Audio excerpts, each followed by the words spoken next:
Traders, investors, what is going on? We are back. So let's talk about Bitcoin. Let's talk about Mara. Let's talk about some stuff and things. So what's going on with Mara?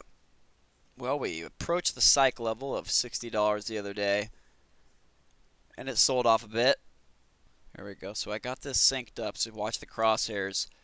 And yeah, so I mean, we're essentially a leveraged Bitcoin ETF, right? That's what miners are. So Bitcoin rallies, and we rally. It peaks, and notice that peak wasn't the peak, it was this one, because market was opening over here. This was pre-market, so the volume really isn't there to react. And as Bitcoin sells off, so do we. And that's fine, we needed some consolidation. I mean, Bitcoin has been pretty much just ripping for the longest time now, so it's nice to see it kind of chopping sideways and building support, establishing some ground. So the difference now is, this is all very aggressive, rapid selling. I mean, you see how big some of these candles are. Bulls have been fighting this thing on the way down.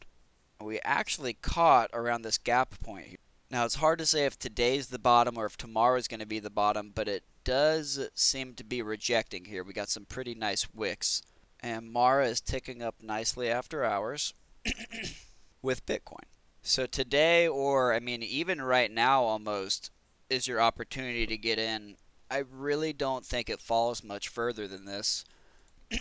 Now, we do have a meeting with Jay Powell tomorrow, right there, live discussion with Jay Money, so expect some volatility tomorrow. The thing that's important about trading Bitcoin miners is, I mean, catalysts are always good, right? But you have to watch SPY and you got to watch Bitcoin, because those are literally going to tell you what the move is going to be. Now, a little bit concerned with where SPY is at right now. I mean, we're chopping around under 4,000 for weeks. And this little breakout that we had, I'm worried that we claim too much too fast. I mean, you see these highlighted areas. There's the ceiling right there that we've been bumping up against. And then here's this giant gap in the volume. I mean, the gap is almost from here to here. But this is really the trouble area. It could catch in here, but, my concern is if we lose this support right here at about 4,050, that we haven't really made any support. There hasn't been any buying or selling really going on in this region because we just ran straight up there. So keep an eye on SPY. As always, I mean, this is we're kind of in a sketchy place right now, so be very careful taking any trades. But, we're not just going to sit on our hands, right? We just got to assume the risk and adjust accordingly. And so, yeah, I mean, no bad news. Nothing's really caused a sell-off other than SPY being shaky and Bitcoin being on a downtrend. So that's why you just got to watch futures, watch Bitcoin. If it looks like it's pulling back, take profits, and then wait. And you wait for an opportunity. Now, sadly, I added some of this in here. Should have probably closed it in here, but I'm writing it down right now. I added a lot more today. So we'll see. I got about 200 shares of Mara writing again. Cut all of it. Cut my position, some in here and the rest of it in here. I didn't quite get to 58. I cut it right here at that resistance there at 57.15. I'll trade whatever, but I'm not going to hold something overnight if I don't believe in the company. I love this company. I don't mind holding them at all. And I believe in Bitcoin. I believe in crypto, so I'm not worried. If this thing sells off, great. More upside to buy and right up. So what else is going on? Well, Fubo just can't get its act together. And we've bounced on this trend line a couple times. It's just been selling off. We've been getting news. We got on the first 5% stake here, some unusual options action. Marquee Sports Network is now live Fubo TV.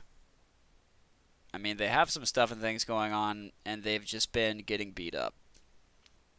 So this is in crazy value range now. I mean, if you're willing to hold this thing for a little bit, I think it has crazy upside potential. I mean, we have a 200% run to all-time highs. Even getting back to the mid-ground would be a 2x. So, like Fubo, I'm in Fubo. And I also started building on my position in this today. ACIC, and not in ACIC, but in the warrants. So you see I got some more orders in there. And we are at a extreme point of control right now. I mean, if you look over here, this was when they announced. Before the announcement, they were trading at about 1.3. And then after they announced their, say the mid-range that they were trading at was around $2. So right now we are all the way back down at 1.6. Oh, it's ticking up. I have 500. I really want like at least 1,000 though. But I'm greedy. I'm waiting. Like I want it. It's got to be under 1.6. And yeah, I mean that's pretty much it. I mean JMIA has been my champ. Little bit choppy, but I mean this one is great for swinging. You know, buy the dip, sell the rip, wait a little bit and reload. But anyways, just a quick one today, boys. So hit the thing, do the stuff, follow me on the stuff and things. If you don't, join the Discord. We're in there daily, posting our morning briefing, plays we come across during the day, and various what have you. So check it out, man. Love to have you. And that's it. So I'll catch you in the next one, traders.